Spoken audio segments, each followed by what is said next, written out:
Kepada korang yang ada anak kecil dan selalu hendak buang sampah pampers anak korang, korang boleh gunakan plastik khas ni. Plastik ni boleh untuk masukkan pampers anak korang dan barulah korang buang ke dalam tong sampah. Okey, supaya tidak berbau. Okey, plastik dia macam ni. Dan korang kena beli bekas plastik sampah macam ni. Boleh gantung. Dan plastik sampah yang ni boleh masuk dalam ni. So, buka dia kat sini. Okay, korang boleh masukkan plastik sampah kat sini.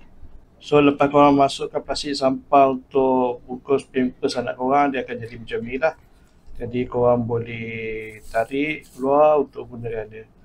Korang boleh gantung, lepas tu tarik keluar plastik setiap kali korang nak gunakan plastik sampah untuk bungkus pampers anak korang sebelum dibuang ke dalam tong sampah. Korang berminat dengan benda ni, sila tekan beg kuning, okey? Bye.